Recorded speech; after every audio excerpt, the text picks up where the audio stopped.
First point, what is it? What is C sharp? It is a language like many other languages in the industry. For example, we have COBOL, Pascal, Fortran, C, C++, Python, Java, Visual Basic, C++. All these are programming languages only. Okay, C sharp is also one programming language. Okay, why the programming languages came? Why C sharp came into picture? Then I explained about history of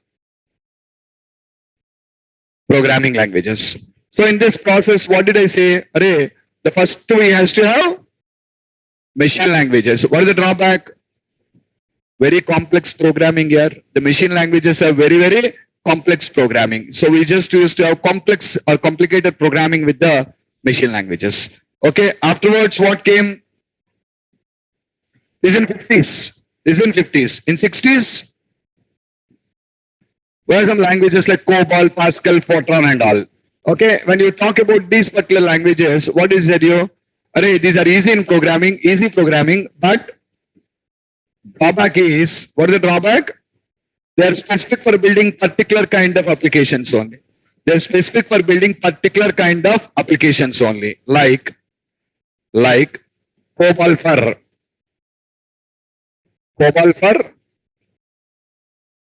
business apps. Okay, Pascal for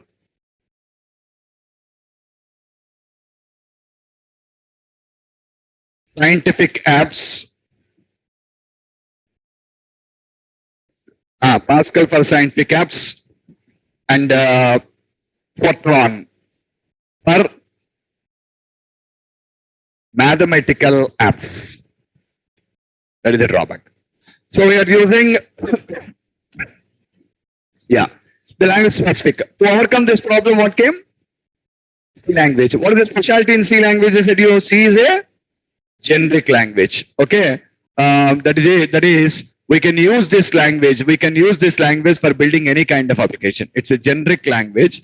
That is, we can use this language for. We can use this language for building any kind of application, business applications, scientific application, mathematical applications, everything.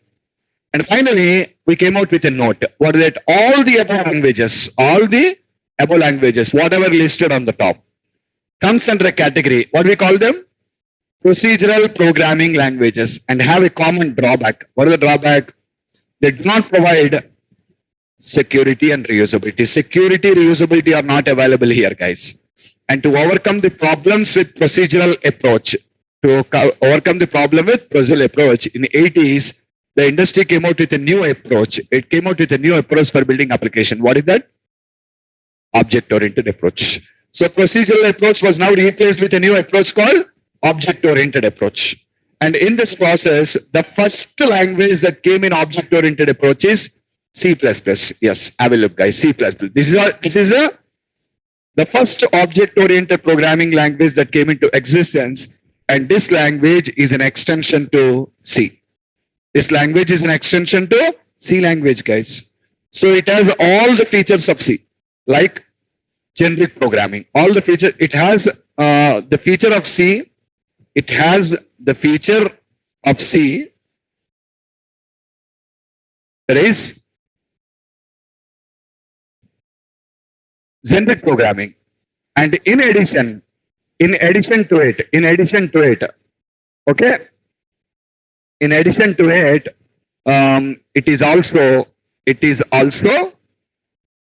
also provides security, reusability. First thing is generic programming, guys. Second one is security and reusability. Okay, so until the mid 80s, all the applications we use are CUI. What's CUI? Character user interfaces. Okay, I shown you, guys, these applications we developed in C language. These type of applications only. Don't forget what we call them: character user interfaces. And what is the hell with them? You know, they are not user friendly. These applications are not at all user friendly. And to overcome this particular problem, in the end of 80s, what we have? GUI, graphical user interfaces. The industry came out with a new concept called GUI. With the Windows operating system. Yes, guys, Windows operating system is the first GUI OS. It is the first GUI OS that came now. Okay. And in this process, in 1991, Microsoft launched a language. What is it? This is a Microsoft product. This is a Microsoft product, and the specialty of this language is to build GUI application. Is we can use it for building GUI application. The specialty of this language is we can use it for building GUI applications. So which year this happened in 1991? The year came is 1991. What next? All the above languages are good in developing various kind of applications, but they have a common drawback. What is it? I mentioned the note, means until VB, I'm telling you, all the above languages are good in developing various kind of applications, but they have a common drawback. What is the common drawback? They are all platform dependent. That is, if we build applications by using these languages, targeting, if we build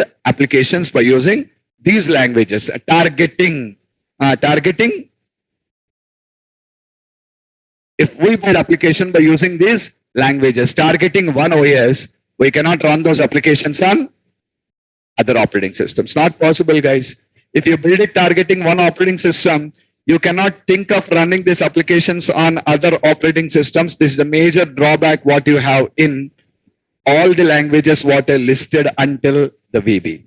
Is actually before 1995, all languages are platform dependent here. Before 1995, all languages are platform dependent. Okay. And to overcome this, Java. To overcome this, what came? Java. This came into existence in 1995 from a company Sun Microsystems, which is acquired now by Oracle. Oracle is acquired this, guys. And this language is an extension for C++. So it has all the features of C++ like generic programming and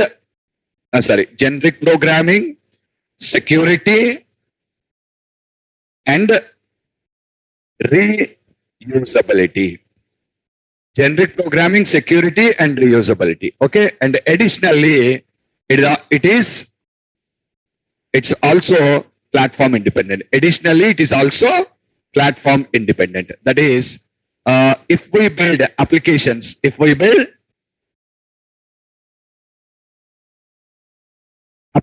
by using this language on one OS, we can run it on other operating systems like Linux, Mac and Solaris also. Linux, Mac and Solaris also, we can run the applications now. Okay. So that is the advantage what you have with you can run on Mac, you can run on Linux, and you can run on Solaris. That is the advantage what you have in Java. Okay. And here started now. What's it? First what came? 91, VB came from Microsoft. 95, Java came. VB was very successful. VB earned a lot of profits to Microsoft. Okay. But all of a sudden, with the introduction of this Java, what happened?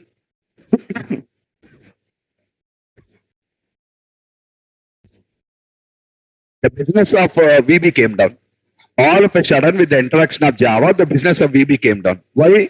Because VB applications can be executed only on Windows, but Java applications can be executed on multiple operating systems like Windows, Linux, Mac, Solaris. So which one is better now? VB or Java? Java. So people started slowly jumping to Java. From then onwards, application development is shifted to where? Java. And people started building applications by using Java language. I hope you guys are clear. Yes or not? This is how the Java language came into existence. So Java was very popular and very prominent language that came in the 95. So as a competitor for Java, in the year 2002, Microsoft came out with a new language. What is the new language? C#. So this came into existence in the year 2002 from Microsoft, and it has all the features of Java. It has all the features of Java, means generic programming like C, security and reusability like C++, platform independency like Java, all the appropriate features, all the features of Java, and this is also an extension for C++ language only. So don't forget, both these two languages are extensions only. One Java from Sun Microsystems, second one C# from Microsoft. Okay, so I hope this is what I explained you.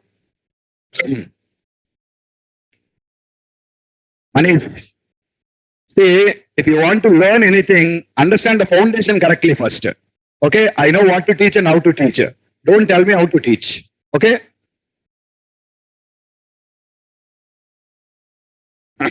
Without a foundation, you will learn after. Without a foundation, you will build a building. You need to know the perfection first. From the foundation should be strong. Then only you will understand the subject. Fine. So this is all we have. Okay. And already I was just telling you in the last class how the name came into picture. Also, it's an extension. Actually, the name was designed as C++, but that doesn't sound correct. So they named it as C#. They named it as C# language. And actually, what they want is sharp sign from music. Sharp sign from music. But the sharp sign means high pitch. So you need to raise your sound, the voice there. But unfortunately, that will not be available on the keyboard. What they used is hash sign. Is it clear? Okay, hash is what they have just used to approximate the things. Okay, so we should not call the language a C#. That's what. Tomorrow you go to an interview, you say C#. That's mistake. That's what I'm just trying to correct you. Terminology is important, jargon is important, foundation is also important. But perfectly, you should be in the subject. Okay, so what you should call C# language, not C# language. And who designed it? Who designed this language? The language was designed by Anders Hesburg. The language was designed by Anders Hesburg. Anders Hesburg is the one who designed up this language. So guys, the complete information what I have will be present on this document. This will be given to you. This document will be given to you guys.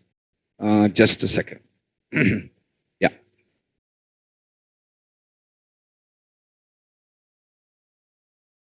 It is. C# was designed by Anders Hesburg, and its development team is currently led by Max Torgerson. So actually design was done by Anders Hesburg, guys. But today, who is leading the team is Max Torgerson. Okay, is it?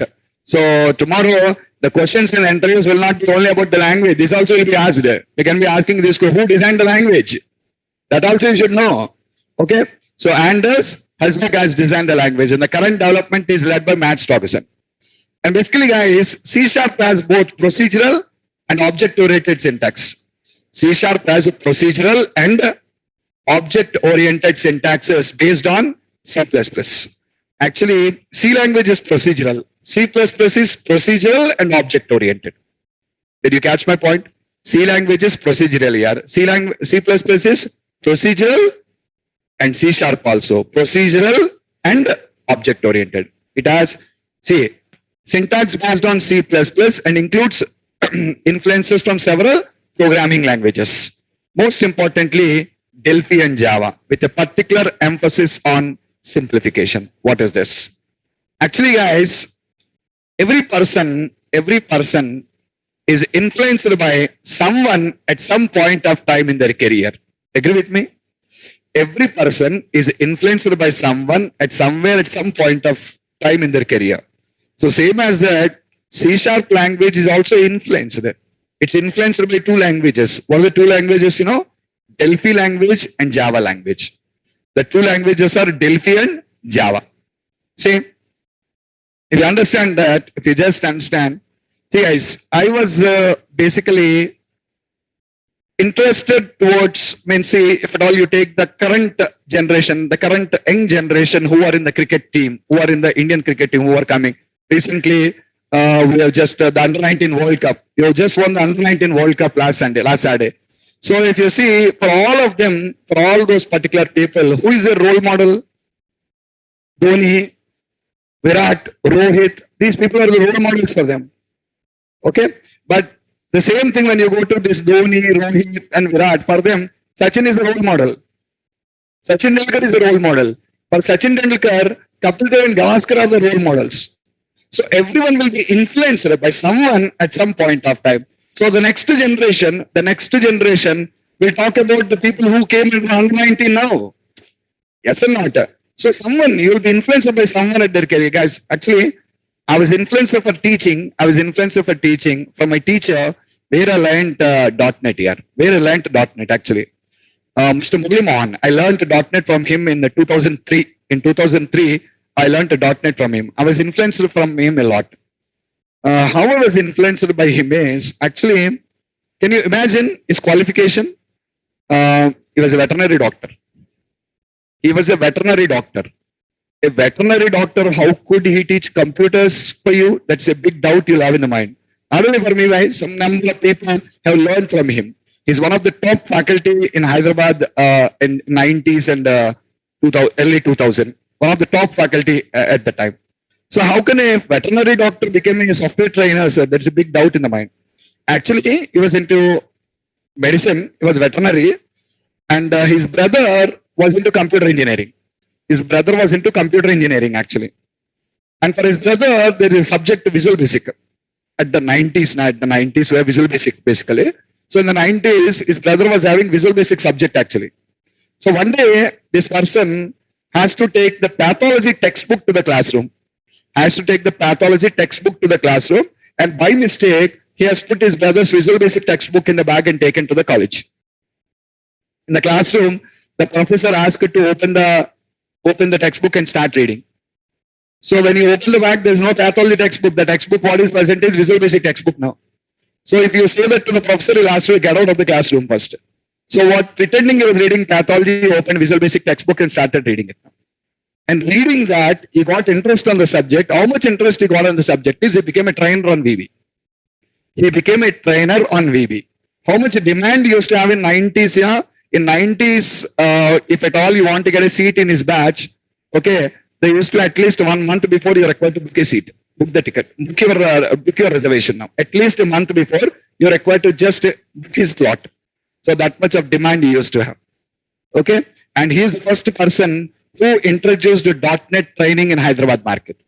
He is the first person who introduced the .NET training in Hyderabad market. Actually, Visual Basic slowly Microsoft changed off to .NET. From there only .NET came. So that is just going to be just like an ancestor. For .NET, VB is the ancestor. So from VB, they shifted to .NET and they started training .NET. And when I completed my education and came to Hyderabad in 2003, I started learning. I learned .NET from him. Luckily, I got a chance to work with him for a few days. In the same organization, there's a requirement for training Oracle. I was good in database training at that point. At that time, I was good in Oracle. I know Oracle, and I got a chance to work in the same company. So I worked with him for a few days. Afterwards, he has faced a problem of throat.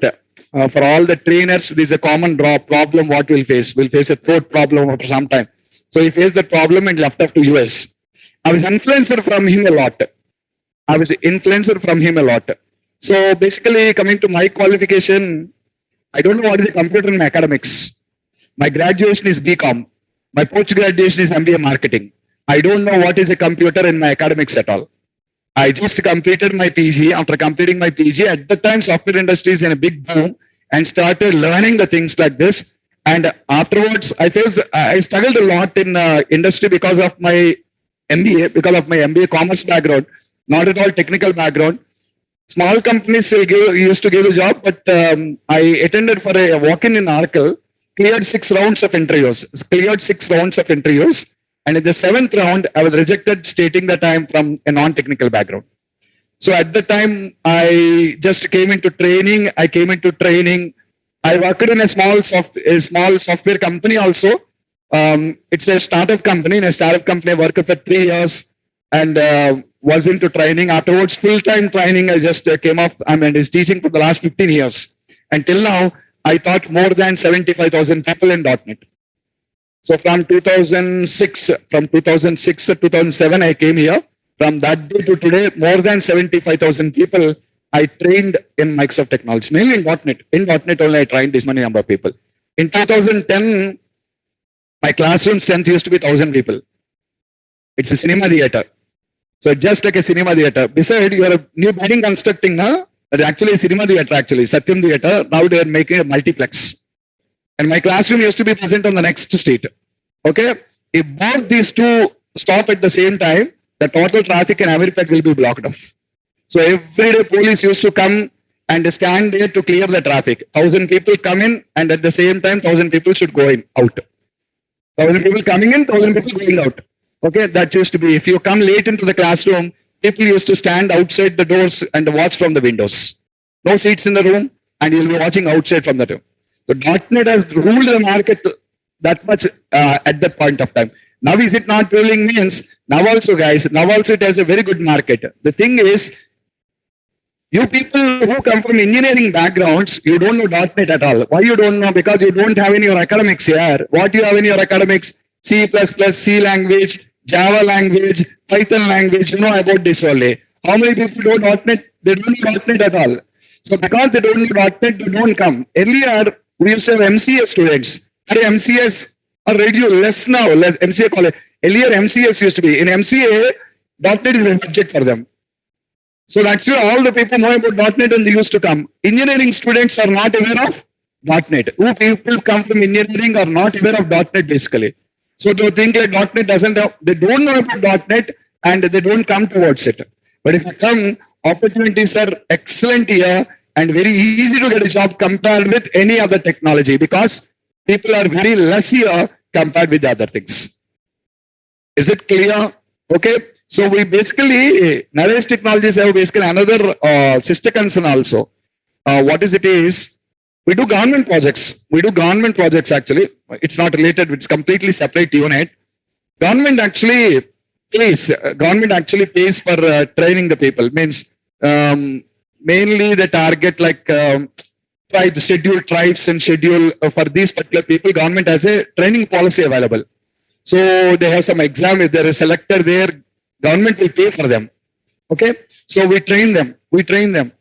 And the training, because we are not getting people, we are not able to fulfill the company's requirements for .NET. The training, we only train .NET. We don't train Java, we don't train Python, nothing, only .NET. Here, student comes to learn anything, we'll teach everything. But the training is purely about .NET only, because we are not getting people to recruit, to fulfill the requirements of the companies. So in this batch, they are not there, but the last 3 batches, APT Online, heard this company name? It's a sister concern of TCS. APT Online, it's a sister concern for TCS actually. They want people in .NET because they're not getting people in .NET. They recruited people and sent to the people for training. They sent people for training. Really 100 people from the last 2 months we have trained in .NET. So a lot of opportunities are there. That's what I'm telling you. Easily you can get a job. Only thing is 100% focus on the subject. That's what. If you see a non-technical person like me, if I can teach these many number of people and mastering the subject, you coming from a technical background, you can do miracles. If you perfectly concentrate on the subject. Okay. So that's what your focus is important. Okay. So coming back to the subject. So what I was telling you, it was influenced by 2 major languages. What are the 2? One is Delphi and second one is Java. With a particular emphasis on simplification. What is that simplification? Ease of use. See, machine languages and afterwards C, C++ languages and right now the modern languages like Java, C# and all, we have a lot of difference. What is the difference? In machine level languages, guys, programming is very complex. How complex is programming, you know? If you wanted to build an application, you're required to write a lot of coding. You wanted to build an application, you're required to write a lot of coding. Because the coding process used to be something like this. What's it? If you want to eat food, you're required to start from cultivation of the land. If you want to eat food, you're required to start from cultivation of the land. Can you start the cultivation of the land in the morning and complete by afternoon and cook your food? Is it possible? No, no. It's a lengthy process. Minimum 3 to 4 months of time. You're required to clean your land, crop the seed, daily water it. Daily water it. And once the food grains comes out, harvest, take the food grains and then eat the food. So that is what? It takes minimum 3 to 4 months. Yes or not? Machine languages are also same problem. I said, in 50s we have machine languages. The same problem. Nothing is there. Everything should be built from the scratch. So to write a simple hello world output on the screen also, they used to write pages and pages of coding. Are you clear?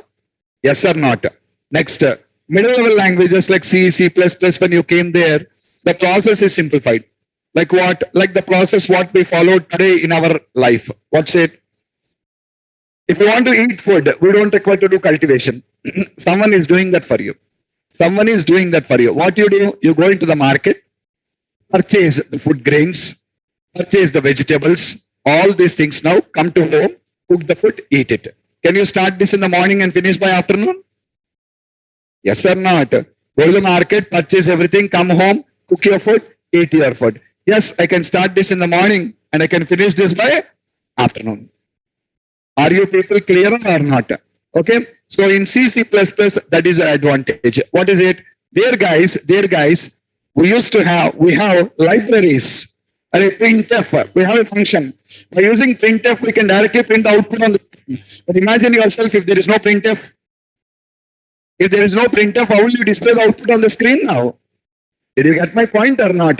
So the printf function is readily available. Same way, someone is doing the cultivation and giving the food grains. If the food grains are not available, you need to cook the food now. Sorry, you need to cultivate now. But food grains are ready. You can directly cook the food. So printf is ready. You can directly write a program using the printf. Clear enough? Just like the food grains are readily available, your libraries are readily available. Modern programming languages like Java, Python, .NET, how simple they are, they're still simplified. It is like today, the culture what we have in all the big cities. What's it? Both wife and husband will be working. Both of them will hurry go to office in the morning, turn up in the evening. No time to cook your food. In every street today, you will have 1 or 2 curry points available. Cook your rice or rotis or something, go there, get the curries and eat the food. When the food is also ready, guys, what you require to know, how to eat the food, that's all. Modern programming languages are simplified. Everything is ready-made. Okay, that is the reason why we are able to develop vast applications with less time. Vast applications we are able to build with less time. Suppose if you build an application by using C, C++, if it takes 2 or 3 years, with modern languages like Java, .NET, Python, you can develop with 1.5 years only. How much time you are saving, you understood now? The same thing if you go to machine languages and start working now, it will take 5 or 6 years to build application. Are you clear? Okay, that's what a simplification in the sense ease of use. Okay, and guys, in every software here, you have to understand this. In every software, you need to understand they'll be having versions.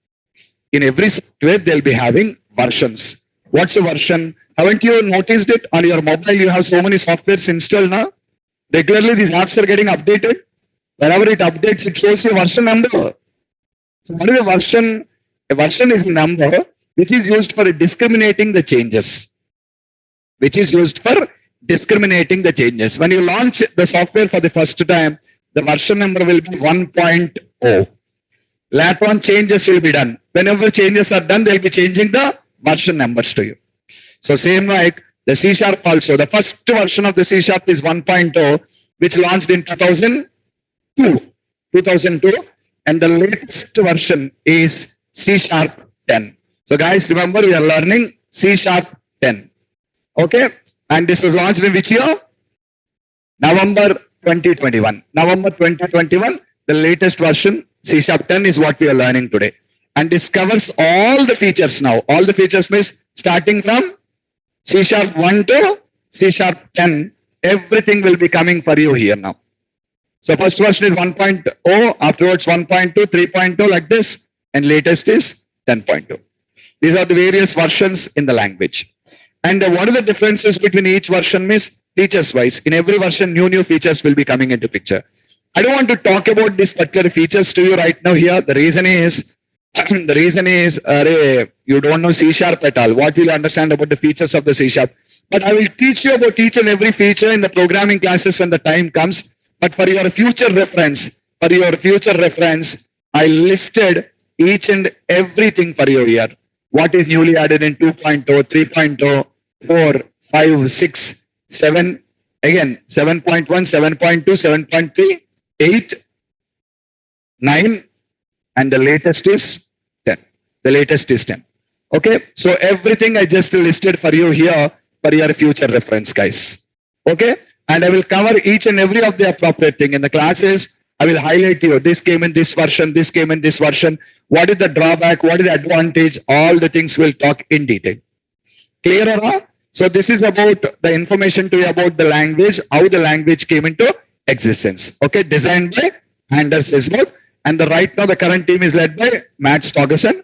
And the first version is 1.0 and the last version is 10.0. Sorry, not last version. The latest version is 10.0. Okay. Generally in software, when you talk, we don't use the word zero, guys. We don't say 10.0 or 1.0. What is it? 1.0. Should not say zero. Remember that. That's what the jargon and terminology. Let's be clear with all the things what I'm saying. So it is not 10.0. It is 10.0 is the latest version what we have. Okay.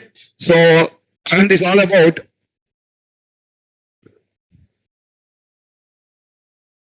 covering how much income array. Why do you want to know about my income here? Fine. So this is all about the history of the language and how it came into existence. Okay, guys. Now let us just talk about how do you write a program by using this language. How do you write a program by using this language? Well, guys, I don't want to directly jump into C#. Guys. First, let me tell you some basic fundamentals first. What's it? Basically, programming initially, all of us first came from where? C language. We came from C language. C comes under which category? Procedural programming language. C comes under procedural programming language. It's a procedural programming language. And now, if we talk about the procedural programming language, if you talk about the procedural programming languages, how do you write a, okay, C language only we'll talk. How do you write a program in C language? Tell me. A program is a collection of members, what we call them as variables and functions. Agree with me?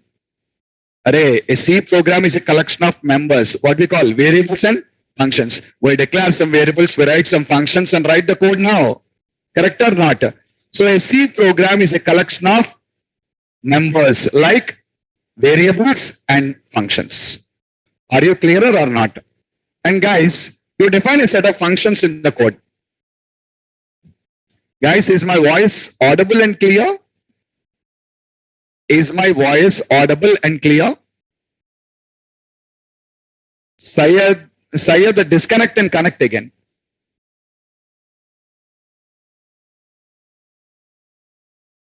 Syed, disconnect and connect again. Okay, there is something problem from your side. So just check it out. Okay. Okay. So what I'm telling you, procedural languages will take as an example. See, program collection of members, like what members are variables and functions. We define functions. What do we use a variable? Variables are used for storing some value, and functions are some logic that has to be executed in the code. Function contains some logic that has to be executed in the code. Is it clearer or not? Okay, what variable will be holding your values. Functions will be containing some logic which will be executed. So we just define variables and functions in the code. Okay. Now, the functions, what you define in the code, the functions, what you define, speed engine. The functions, what you define in the code, do those functions execute directly for you?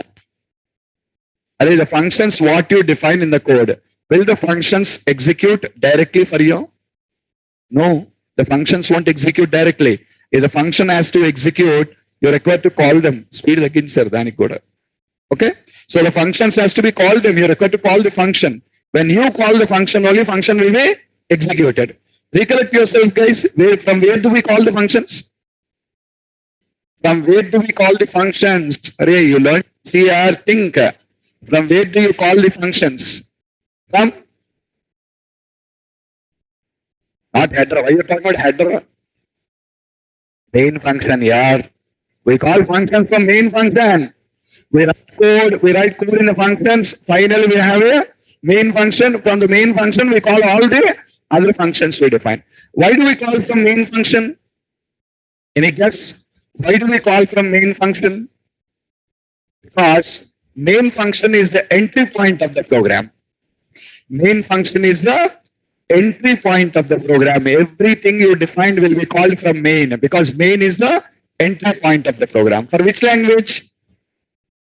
No, all languages. Not for C language, guys. For all programming languages, entry point is main only. Don't forget that. Why all programming languages will use main only as an entry point? Because programming languages are developed by different companies. Programming languages are developed by different companies. Okay? But end of the day, who will run them? Who will run the applications? You develop, see, they're developed by different companies. Different people are building the applications by using the languages. Who runs them? Operating system, yeah. Who runs? Operating system.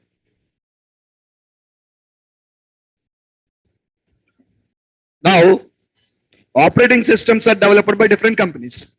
Operating systems are developed by different companies. Now, the problem, understand the problem here. What is it? If every language has a different entry point, how can the operating system understand now? If every language has a different entry point, how can the operating system understand what is the entry point and from where to start now? So you take bikes. So many bikes in the market, developed by different companies. Yes or not? But all the bikes or scooters will have a start button. Where do you have the start button? Array, where do you have a start button for a bike or a scooter? Here, on the handlebar. You have the start button on the handlebar. It is present on the handlebar. Right side or left side or somewhere you have it. For your bike or every bike? For every bike manufactured by every company, the start button is on the handlebar only. But think yourself here, if each company puts a start button in a different location, whenever you're trying to drive a new bike, you're required to turn around the bike to find out where is the start button now. Yes or not? Easy, huh? No, but without confusion, all companies followed a common principle. What is it? Array, whatever is the engine, however it is made, the start button will be present on handlebar only. Don't need to search elsewhere. Go to handlebar. On the handlebar, you'll have a start button. Click and start it. Correct? Yes or not? So exactly the same principle only, the same thing only happened in the operating systems also. There are so many different operating systems and all of them are just going to follow the same standards. All of them are going to follow the same standards. Just a minute, guys.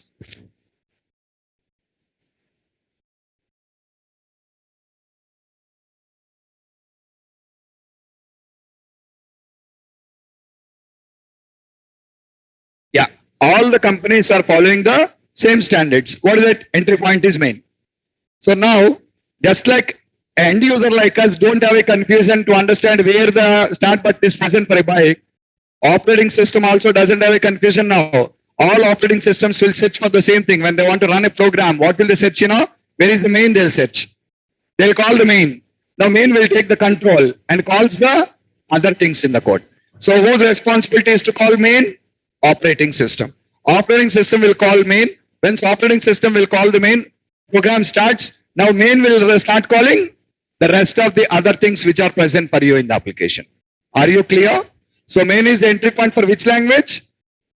All languages. Uniform standards, universal standards. Every language will start its execution from the main only. Main only will be the entry point for everything. Okay. Now guys, have a look. A simple C program looks like this. Look at the picture, all of you. A simple C program looks like this. What does it say?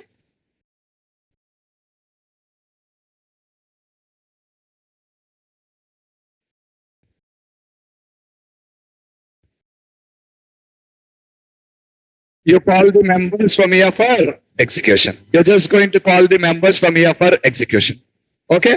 So operating system will call main now, and all the others are called from here. The execution starts to you like this. This is how we used to write C programs. Are you clear, all of you? But what is the drawback? The drawback is there is no security and reusability, guys.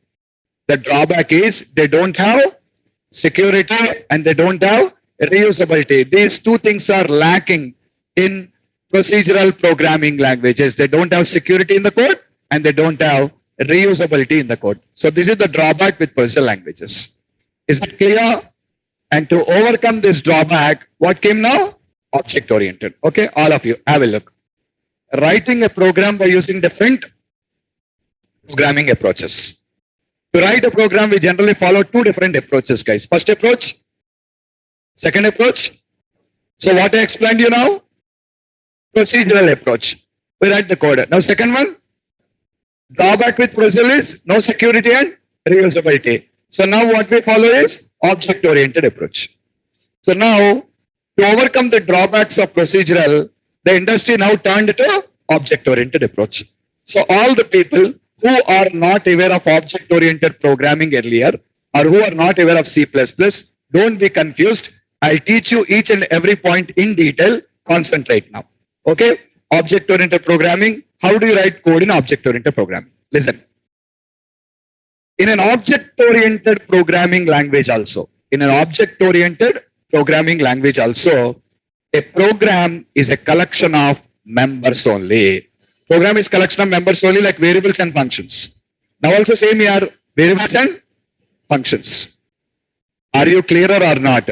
So in an object-oriented programming language also, a program is going to be a collection of members like variables and functions only. No difference. Now also we have variables, now also we have functions. So same only, yes, but security is missing in procedural languages now. To provide the security, in object-oriented languages, we wrap these members, or we enclose these members inside of a wrapper or a container, and we call that as a class. See guys, in my childhood days, chocolates used to come, there also we have, but chocolates used to come like in a big 1 kg chocolates in a plastic bag, no wrapper for them. So in the stores now there'll be a bottle, they'll open it and pour the chocolates in the bottle. When you go and purchase them, they will give the chocolate to you now. Are you clear? No wrapper for them. 1 kg pack will come, all are in a bottle, they give you, when you go and purchase, they used to give the chocolates. See, at the time, we are not such health cautious. But today, if anyone touches the chocolate directly, will you eat it? Tell me. I touch the chocolate with my bare hands and give it to you. Will you eat it? No. We are worried today. We are not even ready to touch our hands only because of the virus and all this. And now if I give a chocolate directly with my hand, all the dust and everything on my hand will catch it now and that will enter your body. Yes or not? So to protect the chocolate now comes in a polythene wrapper. The chocolate comes in a polythene wrapper. And this particular polythene wrapper is a protection for the chocolate. Am I correct? You open the polythene wrapper and eat the chocolate. Correct? Huh? Exactly. Earlier, members are defined directly in the program. But in object-oriented programming, these members are wrapped. They are put under a wrapper.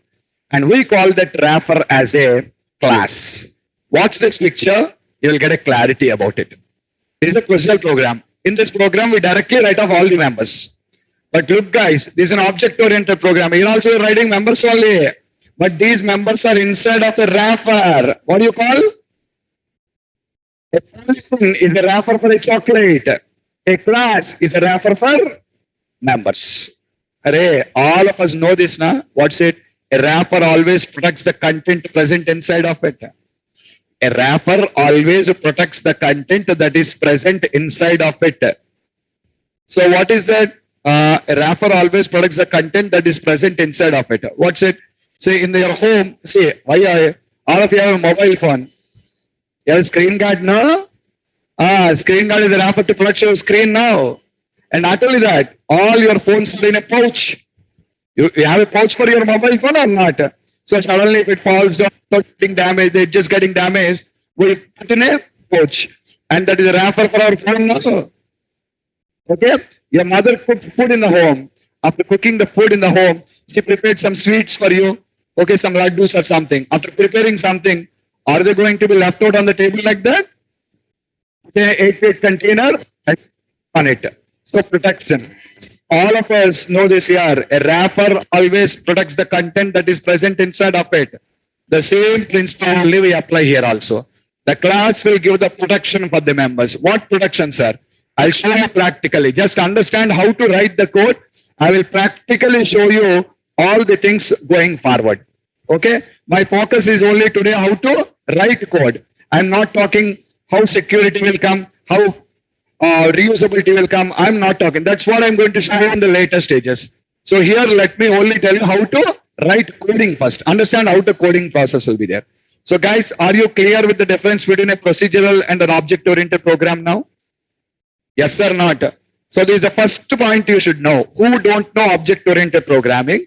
First, understand this only. In object-oriented, all these members should be wrapped up inside of a container, and we call that as a class. And that is going to give you all the required protection to you. Okay? Fine. Now here, we'll have a question now. Now here, we'll have a question. What is the question? The question is, what is a class? What is a class? Can you answer this question? What is a class? I'll give you a hint, guys. I'll give you a hint for all of you. What is the hint, you know? This is as same as structures we learned in C language. Remember, we learned structures in C language. In C language, we come across a concept called structure. This is as same as a structure we learned in a C language. Can you tell me what is a structure? We learned in C language about structures. What is a structure? Anyone? What is a structure?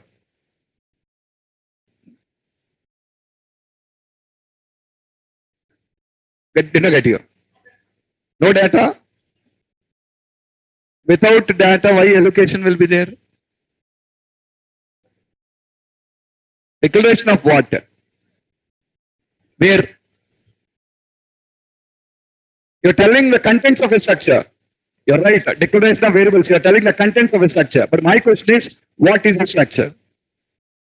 Structure holds different data types of data. Again, you're telling the same thing, guys. I did not ask you what a structure contains in it. I'm asking you, what is a structure? Yesterday I said, you see, my question is, who are you?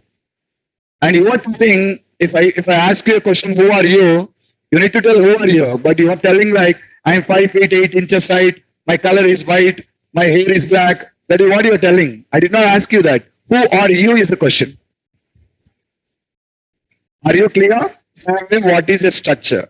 A structure is a user-defined type here. You forget the main thing and you're telling all the nonsense. Go and read your C language textbook. What is a structure? The first point what it tells you, it is a user-defined type. Are you clear? What is a structure? A user-defined type. The same answer. What is a class? It is a user-defined type. Okay, very much similar to a structure what we learned. What we learned in C language. So what is meant by user-defined types? That's a doubt what you'll have. Okay, I'll clarify you. Just watch. What is int?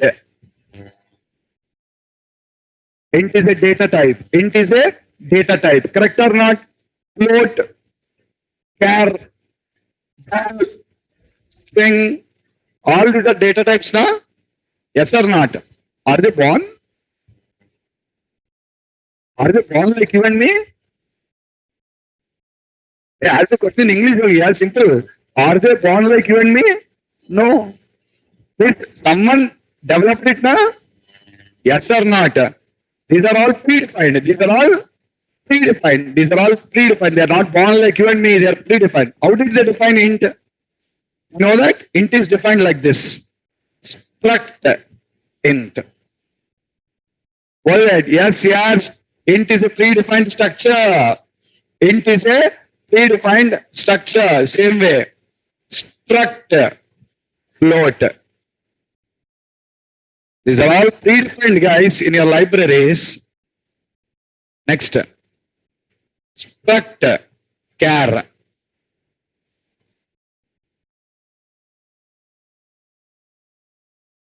Next. Struct bool. In the libraries of the language, they're all predefined. Okay? Same like this, guys. String is here now. That's a class actually. That is a class. Follow my point carefully. These are all predefined types. Now, you can define your own types now. These are all predefined. Yeah, I want to define my own type. If you want to define your own type, you too can define like this now by using a structure class.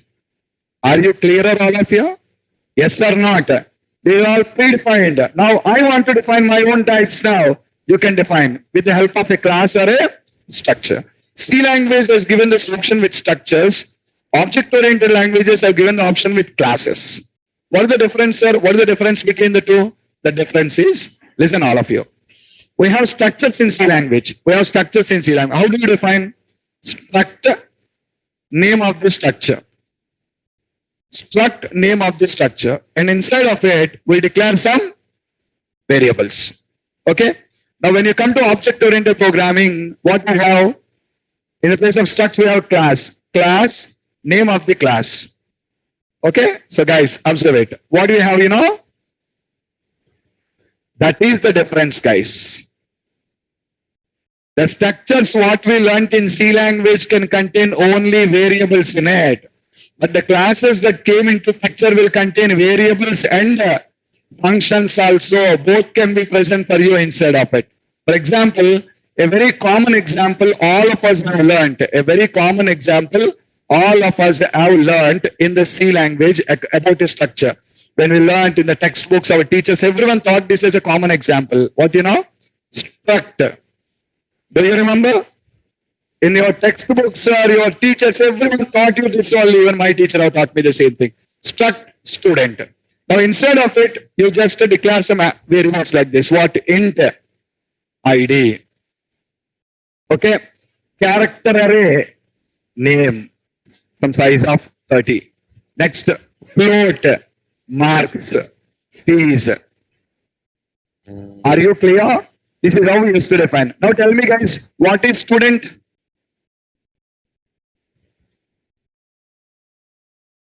You are confusing yourself. What is int? Louder. Data type. Correct? What is student? That is the answer. Why are you telling name, structure and all? What is student? Student is a data type here. Difference? Predefined. User defined. This is my user defined data type now.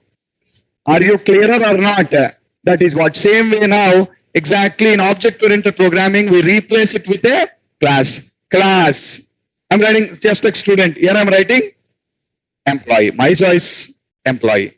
Okay? And next, int ID. Guys, by the time object-oriented programming languages came, we have strings. Earlier in C language, we have character arrays. But now we have strings. So directly I can take string name. What is a string? String is a character array only. But directly strings came in the form of classes. Okay, name. Next, job. Float, salary. Okay, and here guys, we can also define functions here. We can also define functions here. So this is how you write it. Are you guys clear? Yes or not? So two differences, what I wanted to list you between what you saw on the top and what you saw on the bottom. On the top, what we saw, int, float, char, bool, all these are predefined. In the bottom also, we have two new types. What are they? Student and employee. Don't forget, student and employee, what are they mean? Don't say this is a class or this is a structure. What do you say? These are data types. These are also data types. Okay, now? So these are all predefined. These are all user defined. Second difference. These are all scalar. These are all scalar. Scalar means once I say int I, how many values can I store in it? One only na? Int I, you can store one value. Char ch, we can store one character. Correct? But these are complex types. What do you mean by that? In one student, I can store ID, name, marks, and fees also. Did you catch my point or not? Under the student, what can I store? ID, name, marks, fees. It is simple or complex? Complex types. These are all predefined and simple or scalar types. These are user defined and complex types. Someone defined those and given me. Now I am defining my own types now. I'm defining my own types. So do you understand what is a class? Come on, yeah. Did you understand what is a class? Tomorrow someone asks you in an interview, what is a class? What's your answer? It is a user defined type. That is, we can define new types by using this. We can define new types by using this. Okay? It's a simple type or complex type. We can make simple also. We can make complex also. String is there. That is also class. Simple only na. But temporary is there. Complex. We can define simple. We can define complex also. That's our choice. How we wanted to define them. Is my point clear for all of you? Yes or not? So this is how you are just going to define a class. That's what the first point you should tell. Okay? Now, only one point. Let me clarify, guys. Now, can anyone answer this question? Can we consume types directly? Do you understand the question? Okay. Int is equals to 100. I'm giving an example also for you. Read the question, look at the example and tell me the answer. Can we consume types directly? No, yeah. Int is equals to 100 is a wrong statement, na? Int is equals to 100 is wrong statement. Yeah, you're looking like that. Wrong, no? Invalid. This is a invalid statement. Yeah, then what is valid? This is valid statement, yeah. So that will ask you a question. What is the question? Can we consume types directly? No. Then how to consume a type?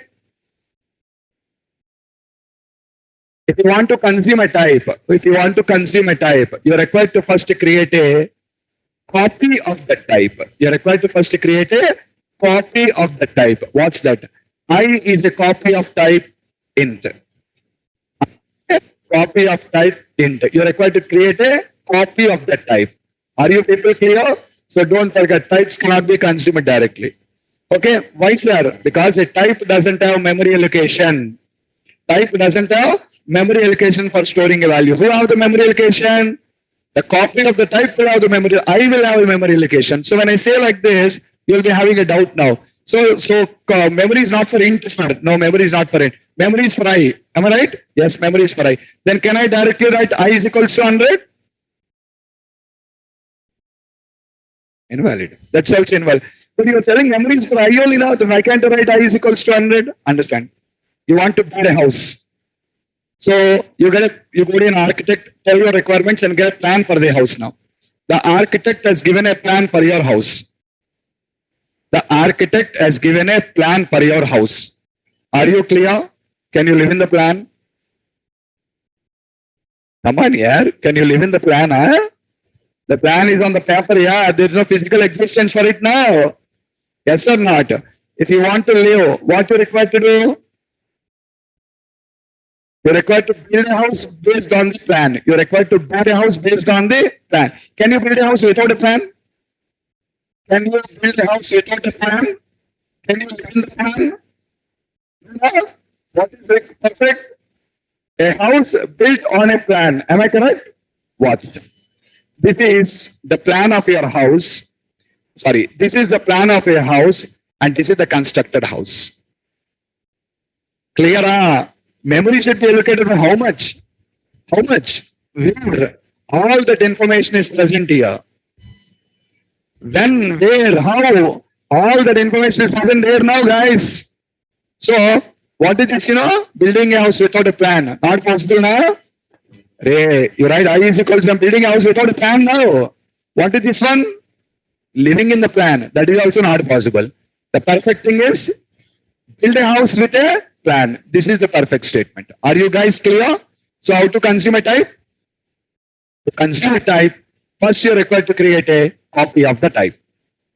Now, answer this question. This rule applies only to predefined types or user-defined types also.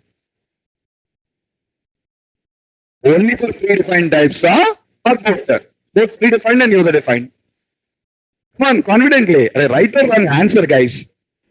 It applies to both. It doesn't apply only to predefined types. It applies to both predefined and user-defined types, guys. Understood my point or not? This rule applies both to predefined as well as user-defined types also. It applies to both. So, just like say int I. Come on, guys. What is I? I is a copy of type int. And don't forget, this is predefined. Same way, I'm saying string S. S is a copy of type. Copy of type, string. And this is again predefined. Okay? Same like that. Now you say student SS. What is SS? Copy of type, student. And don't forget, this is user defined. Same way, employee, EMP. EMP is a copy of type employee. The rule applies for everything here, predefined or user-defined. Type only. Type cannot be consumed directly. If I think of consuming a type, the very, very important thing what you require to do is create a copy. You just required to create a copy of the proprietor. Student, SS. SS is a copy of the type student. Employee, EMP. EMP is a copy of the type. Yeah. Now memory is allocated for the type or copy. Memory is allocated for the type or copy of the type. Copy of the type. Memory is allocated for I. Memory is allocated for yes. Memory is allocated for SS. Memory is allocated for EMP. Are you guys clear with all the things what I said here? Yes or not? Okay. Now I want to tell you a small point. Finally, what is it? Copies of simple types. Do you remember simple types? Simple or? They just now explained you now simple or scalar type can hold only one value. Okay? Types like what? Int, float, char, bool, string, etc. are known as. You remember, we call them variable there. What is I? Variable. We call I is a variable. Creating a variable, declaring a variable. Remember, we want to see. Nothing new. Okay, now? Next. Copies of complex types. Complex types. Like a student or employee. We defined above. Okay, are known as objects or are known as objects or that's what. Are you clear, guys? Understand first the jargon, the terminology. That is very, very important. I cannot simply use a vague word there. Correct terminology should be used here. See, all are human beings. We all are human beings only. But don't you remember? We have a gender variation, male and female. We have male and female. In general, all are human beings only. Male, female. Same way, all are copies only. All are copies only in general. But some are called as variables and some are called as objects or instances. What is that, sir? Some languages call object and some languages call instances. Some languages call it as objects and some languages call it as instances. Are you clearer till now? Yes or not? Okay. So this is what. So first what I explained to you, the difference between procedural and object-oriented, how to write the code. No difference. In procedural, class won't be there, but in object-oriented, class will be there. Second, how to sorry, what is a class? I said you. User defined type. How do you define a class? I explained you. And next thing we are discussing, like if you want to consume that class, what you require to do is create a object or instance of the class. You should create a object or instance of the class. Okay. Finally, one last point. I'll end it here today. What is that? Listen. In an object-oriented language program,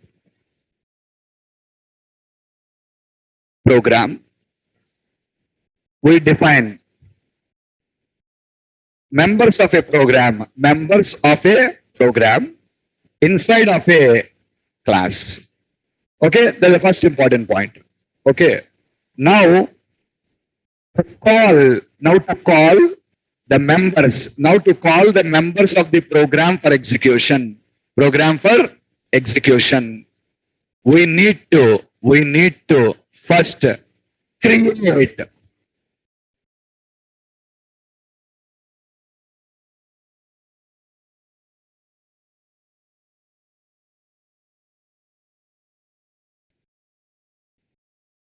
read that all of you.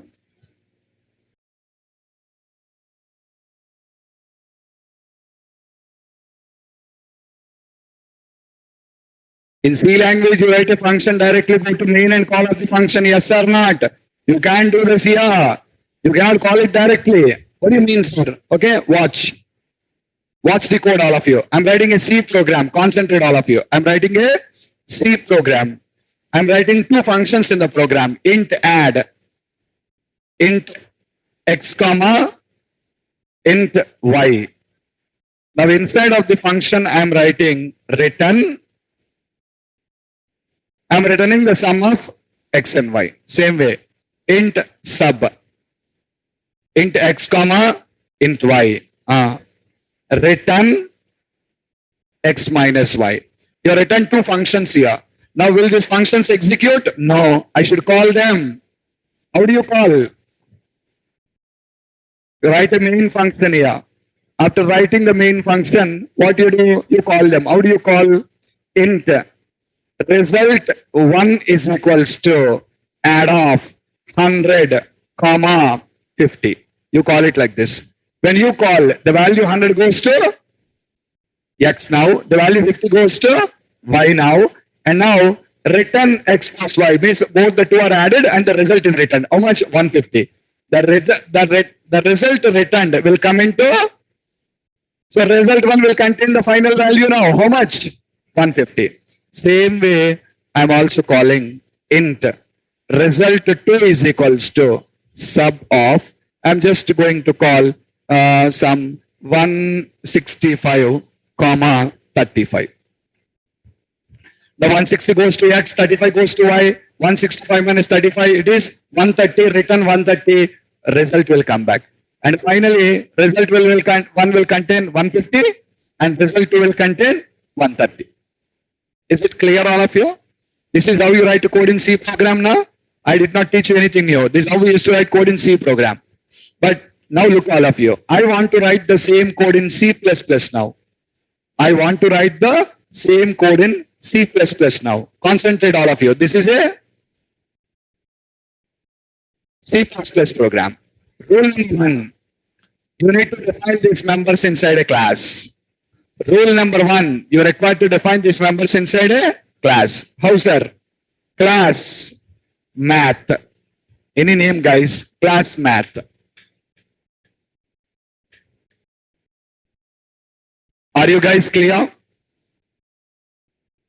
Watch it, all the code went into class now. Are you clear?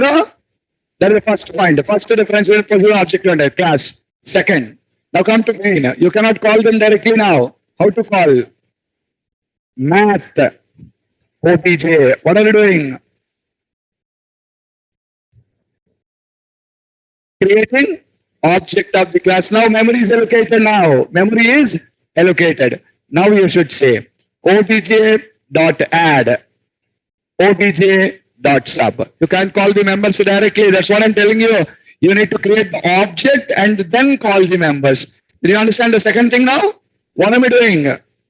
First, I'm creating an object here. Next, calling members of the class by using the object created. By using the object created. Now the results will come now into result 1 and result 2. Any doubts? Understood all of you? So simply speaking, I shown you a C program here now. Yes or not? Now all of you watch it. I'm showing a C++ program for all of you. Now also see collection of members only, but the members are inside the class now. Difference 1 is clear? Difference 2. Come to me now. Create the object of class. Call members of class by using the object created. But here, directly, call the members. Call the members, that's all. But here it is not directly telling you call the member. First you create the object and then call the members by using the object created. Did you guys understand how do you write a program in object-oriented programming languages now? We are not going to discover something new here. But to provide security, we're going to put all these members inside the class first. And then create the object of the class and call the members. That's what we are going to adopt in this case.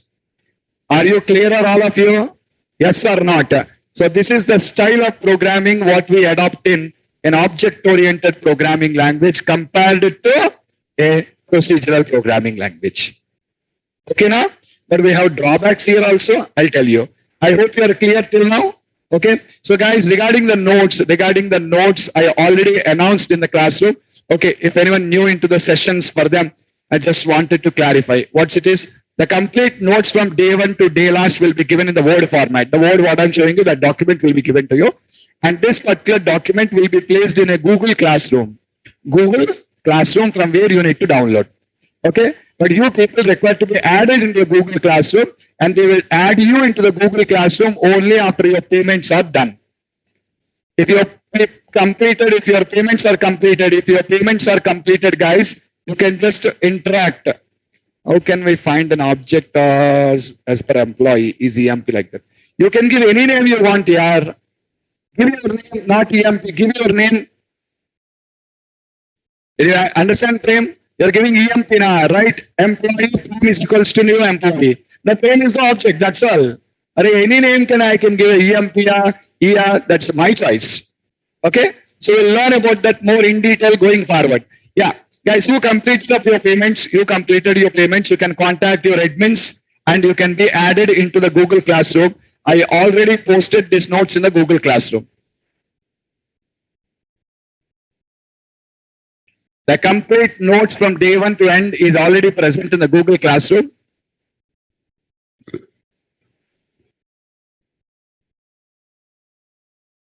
Yes, guys. The Google Classroom. Okay. Not only that, guys, until now, how many videos option they give to me, I'll put it there. I will put you all the videos there. If you have any confusions, you can also refer to the videos. You can also refer to the videos also from there. Okay. But going forward, I said you, introduction only they'll give you videos. Going forward, they will not provide you the videos. Until yesterday's session, the videos are available. Tomorrow, I cannot promise you or I cannot tell you whether they give a video or not. But till now, how many videos are available with me? Everything I'm posting in the Google Classroom. You can download from there, all of you. Clearer? Okay. So that's what. You can just contact your admins and the admin will provide you the complete information for the Google Classroom, how you can download. No, sorry. It will give you the complete information. He will add you into this. Right now already, yeah, 55 students are added off already in this particular list here. So remaining all the people who just completed their payments are not still added. What you do is contact the admin, admins will add you. Okay. So that's fine, guys. I will wind up here today's class, and tomorrow I will give a continuation for this. Okay. If notes is available, read all these particular points which are available in the notes. Clearer? Okay. Let's stop here. We'll meet tomorrow.